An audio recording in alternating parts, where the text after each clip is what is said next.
Shalom, selamat pagi dan salam sejahtera buat Bapak Ibu serta sahabatku yang terkasih dalam Kristus Yesus. Pagi hari ini Selasa 2 November 2021, kita kembali lagi berjumpa di kanal YouTube HKBP Sukarami untuk sejenak mendengarkan renungan firman Tuhan yang telah ditetapkan hari ini, yang diambil dari kitab Injil Matius, pasalnya yang kelima, ayat yang keempat. Demikian dikatakan, berbahagialah orang yang berduka cita, karena mereka akan dihibur. Demikianlah firman Tuhan. Bapak Ibu serta sahabatku yang terkasih di dalam Kristus Yesus, deklarasi kemerdekaan membuat hak hidup kita memiliki hak-hak yang tidak bisa dapat dicabut. Entah itu kebebasan, entah itu mengejar kebahagiaan. Tetapi bagian yang menarik dari pernyataan ini adalah tentang bagaimana menjadi bahagia. Semua orang ingin bahagia. Semua orang tidak ingin memiliki rasa kesulitan atau rasa sakit. Semua orang pantas untuk bahagia. Dan inilah yang mencerminkan pola pikir manusia. Dan juga ini jugalah yang menjadi pernyataan Yesus, yang bagaimana Yesus mengatakan bahwa kehidupan yang diberkati menjadi begitu menggelegar dan sangat berkontra budaya atau lain dari budaya. Dikatakan berbahagialah orang yang berduka cita. Yang kalau kita katakan, pikirkan sejenak apa yang baru saja Yesus katakan. Ini seperti bahwa sesungguhnya orang yang pantas untuk masuk ke dalam kerajaan surga dan orang yang pantas menikmati kebahagiaan itu adalah orang yang berduka. Bapak, Ibu, serta sahabatku yang terkasih, apakah benar demikian?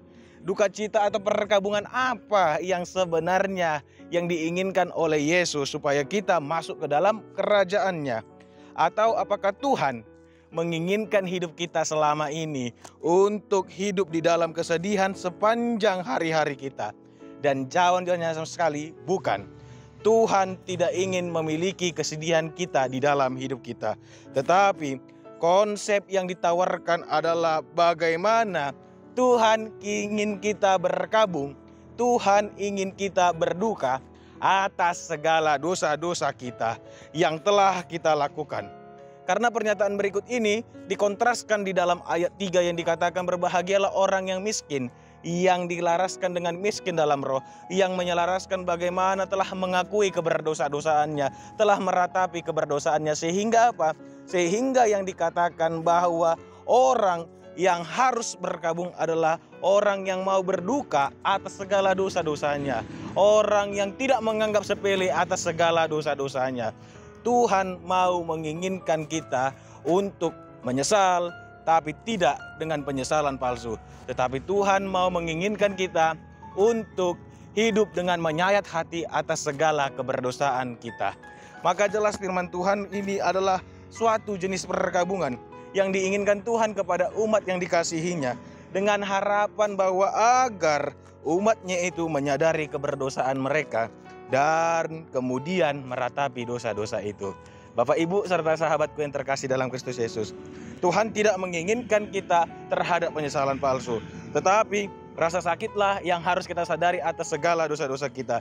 Dan mari kita perhatikan Bapak Ibu, bahwa berkat yang datang kepada mereka yang benar-benar menyesal dan berduka, bahkan berkabung atas dosa-dosa itu, adalah janji bahwa mereka akan dihibur. Yesus datang untuk membawa perdamaian bagi orang-orang berdosa. Yesus datang untuk membawa suatu penghiburan yang bersuka cita terhadap orang-orang yang berdosa. Tidak ada penghiburan bagi orang-orang yang sepele terhadap dosa-dosanya. Dan kita boleh lihat bagaimana Yesus terhadap wanita yang sudah berdosa dan berzina sekalipun, Yesus tidak akan menghukumnya. Justru dikatakan Yesus adalah bahwa pergilah dan jangan berbuat dosa lagi. Maka firman Tuhan mengajarkan kita pagi hari ini untuk memahami kasih karunia Allah, bahwa hanya akan membawa kita pada kesedihan yang lebih besar atas dosa-dosa kita. Pengampunan karena Dialah sangat mengasihi kita, dan pengampunan diberikan kepada orang yang benar-benar meratapi atas dosa tersebut. Pengampunan diberikan kepada mereka yang telah dihancurkan oleh dosa-dosa mereka. Bawa Kristus di dalam hidupmu, maka hari ini engkau akan tunduk dan taat pada jalannya, dan Tuhan selalu merahmatimu. Demikianlah firman Tuhan pagi hari ini. Tuhan Yesus memberkati kita. Shalom.